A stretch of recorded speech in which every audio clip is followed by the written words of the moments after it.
শারদীয় উৎসব উপলক্ষে সাজের সাথী প্রকল্পে পলাশীপাড়া থানার পুলিশের নয়া উদ্যোগ।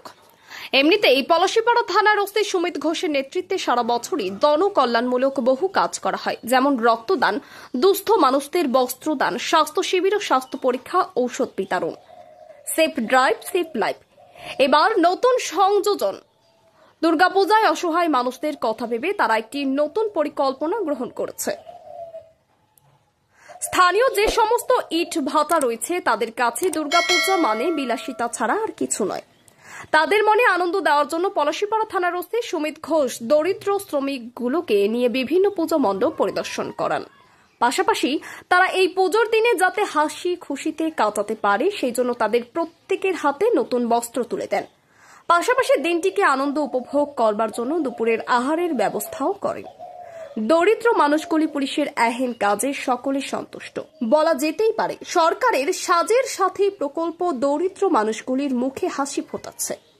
এ ব্যাপারে পলাশীপাড়া থানার ওসি সুমিত ঘোষ বলেন, এটা অন্য কিছু নয়, মানবিকতা। স্থানীয়রা পুলিশের এই কাজে খুবই খুশি।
আজকে শুভ শারদীয়ার আজকে মহা সপ্তমী।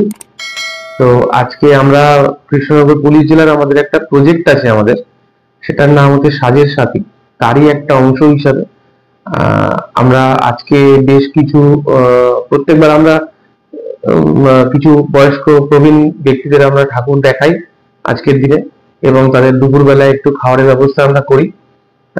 আর সেই ইনিশিয়েটিভের একটা পার্ট হিসেবে আজকে কিছু আমাদের এখানে ইট ভাটা শ্রমিক আছে, যারা ইট ভাটায় সারা বছর পরিশ্রম করে, তাদেরকে এবং তাদের বাড়ির বাচ্চাদের আজকে আমরা নিয়ে গেছিলাম বেশ কিছু ঠাকুর আমাদের পলাশীপাড়া পিএস জুরিডিকশনের যতগুলো দুর্গাপুজো হয়েছে সব কটাতে একটু ঘুরিয়েছি। ওরা ঠাকুর দেখেছে, খুব মজা পেয়েছে, আনন্দ করেছে, আমরা ওদের সঙ্গে একটু আনন্দ মেতে উঠলাম। ওদেরকে তারপর আমরা নিয়ে গিয়ে একটা জায়গায় একটা হোটেলে খাওয়ার ব্যবস্থা করেছিলাম ওদের জন্য আজকে দুপুরে কিছু সামান্য আহারাদি, তো সেটারও ব্যবস্থা করলাম। ওদের বাচ্চাগুলোর মুখে খুব হাসি দেখে আমাদেরও খুব আনন্দ লাগলো। শারদীয়া ওরা আনন্দ আমাদের সঙ্গে ভাগ করে নিল, আমরা ওদের সঙ্গে ভাগ করে নিলাম। এটা আমাদের পুলিশ জেলার একটা পার্ট, ইনিশিয়েটিভের পার্ট, এবং সেই জন্যই আজকে এদের জন্য এই অনুষ্ঠানটা করা। আমরা আগামী দিন আরো কিছু প্রবীণ ব্যক্তিদের নিয়ে এই অনুষ্ঠানটা করব। এই দশমীর মধ্যে চলবে আমাদের এই প্রোগ্রাম।